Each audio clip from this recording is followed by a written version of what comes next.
शरद पवार का एक तोता अनिल देशमुख पिंजरे में पहुंच चुका है, लेकिन अब ईडी की नजरें शरद पवार के घर पर टिकी हैं। ईडी अजीत पवार के खिलाफ नया मामला दर्ज करने की तैयारी में है।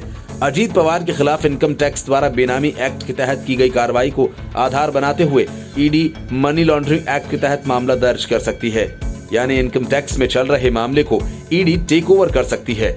सूत्रों का कहना है कि जल्द ही इनकम टैक्स विभाग को एक औपचारिक तौर पर पत्र भेजकर उसके द्वारा की गई कार्रवाई से संबंधित तमाम दस्तावेज और सबूतों के बारे में जानकारी मांगी जाएगी।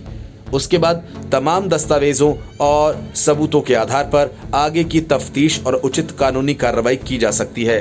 ईडी की ये कार्रवाई ऐसे वक्त में हो रही है जब राज्य के पूर्व गृह मंत्री अनिल देशमुख को गिरफ्तार कर लिया गया।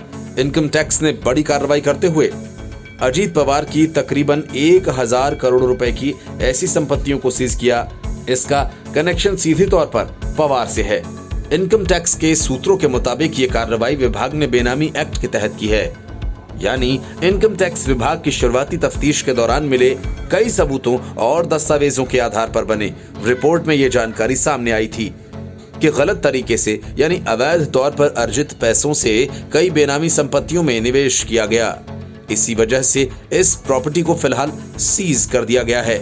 पिछले महीने इनकम टैक्स विभाग ने तकरीबन 70 से ज्यादा ठिकानों पर छापेमारी की थी। अजीत पवार के बेटे पार्थ पवार के मालिकाना हक वाली कंपनी अनंत मार्क्स प्राइवेट लिमिटेड से जुड़े लोगों और इसके कई लोकेशंस पर छापेमारी की गई थी। इनकम टैक्स के सूत्रों के मुताबिक शहरों में उनकी प्रॉपर्टीज को सीज किया गया। जरंदेश्वर चीनी उद्योग मिल कारखाना साउथ दिल्ली में एक फ्लैट, गोवा में स्थित निलय नाम का रिजॉर्ट, मुंबई स्थित निर्मल बिल्डिंग, महाराष्ट्र स्थित करीब 27 अलग अलग लोकेशंस पर प्रॉपर्टी, जमीन और कुछ अज्ञात प्रॉपर्टीज शामिल हैं।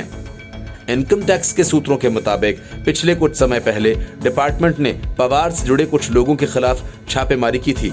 उसे छापेमारी के दौरान 2 रियल एस्टेट ग्रुप की कंपनी और उसके निदेशकों के आवास दफ्तर पर छापेमारी की गई थी। छापेमारी के दौरान कई ऐसी महत्वपूर्ण जानकारियां और दस्तावेज मिले जिसके आधार पर ऐसा दिख रहा था कि रियल एस्टेट कंपनी से जुड़े निदेशकों का सीधे तौर पर अजीत पवार के साथ कनेक्शन है। इसके साथ ही अजीत पवार के कई ऐसे रिश्तेदारों के यहाँ छापेमारी की गई थी जिन पर काला धन छिपाने, टैक्स की चोरी करने, अवैध तौर पर अर्जित पैसों को प्रॉपर्टी सहित अन्य कारोबार में निवेश करने का भी आरोप लगा था।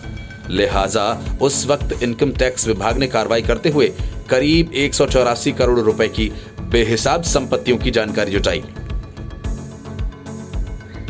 Report, news of India.